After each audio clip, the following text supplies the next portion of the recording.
PTSDയുടെ സിംറ്റംസിനെ നോക്കാം. പ്രധാനമായും 4 രീതിയിൽ ഇതിനെ തിരിച്ചിരിക്കുന്നു. ആദ്യത്തേത് ഇൻട്രൂഷൻ അല്ലെങ്കിൽ ഫ്ലാഷ് ബാക്ക് എന്ന് നമുക്ക് പറയാം.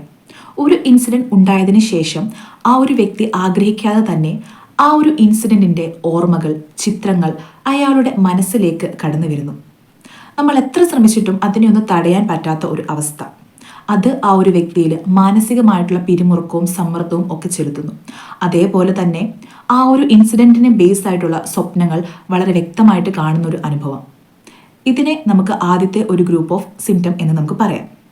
രണ്ടാമത്തെ സിംറ്റമാണ് അവോയ്ഡൻസ്. അതായത് ആ ഒരു ഇൻസിഡന്റ് ബേസ് ചെയ്തിട്ടുള്ള സാഹചര്യങ്ങൾ, സന്ദർഭങ്ങൾ, വ്യക്തികൾ, സാധനങ്ങൾ, പേരുകൾ എല്ലാം തന്നെ മനഃപൂർവ്വമായി നമ്മൾ അല്ലെങ്കിൽ ആ ഒരു വ്യക്തി അവോയ്ഡ് ചെയ്യുന്നു. അടുത്തതായിട്ട് അവോയ്ഡൻസ്, അതായത് ആ ഒരു ഇൻസിഡന്റിനെ ബേസ് ചെയ്തിട്ടുള്ള സാഹചര്യങ്ങൾ, സ്ഥലങ്ങൾ, സന്ദർഭങ്ങൾ, വ്യക്തികൾ എല്ലാം തന്നെ മനഃപൂർവ്വമായിട്ട് ആ ഒരു വ്യക്തി അവോയ്ഡ് ചെയ്യുന്നു അല്ലെങ്കിൽ ഒഴിവാക്കുന്നു.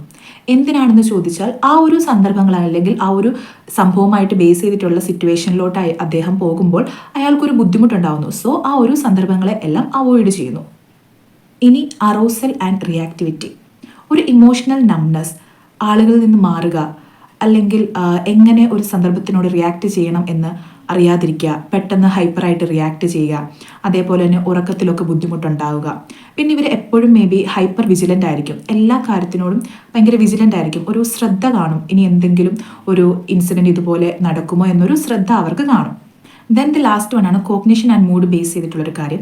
അതായത് ഇവർക്ക് എപ്പോഴും ഭയങ്കര ലോ മൂഡായിരിക്കും, ഒരു നെഗറ്റീവായിട്ടുള്ള തോട്ട്സ് ഒക്കെ ആയിരിക്കും ഇവരുടെ മനസ്സിൽ എപ്പോഴും വരിക. അതേപോലെ തന്നെ പണ്ട് അവർക്ക് സന്തോഷം ഉണ്ടാക്കിക്കൊണ്ടിരുന്ന കാര്യങ്ങൾ അല്ലെങ്കിൽ ഒരു കാര്യം ചെയ്യുമ്പോൾ സന്തോഷം ഉണ്ടായിരുന്നുവെങ്കിൽ ഇപ്പോൾ ആ കാര്യങ്ങൾ ചെയ്യുമ്പോൾ സന്തോഷം കിട്ടാത്തൊരു അവസ്ഥ. ഓക്കെ, ഈ സിംറ്റംസ് ഒക്കെ 1 മന്തിൽ കൂടുതൽ ഒരാളിൽ ഉണ്ട് എന്നുണ്ടെങ്കിലാണ് നമ്മൾ അതിനെ PTSD എന്ന് വിളിക്കുക.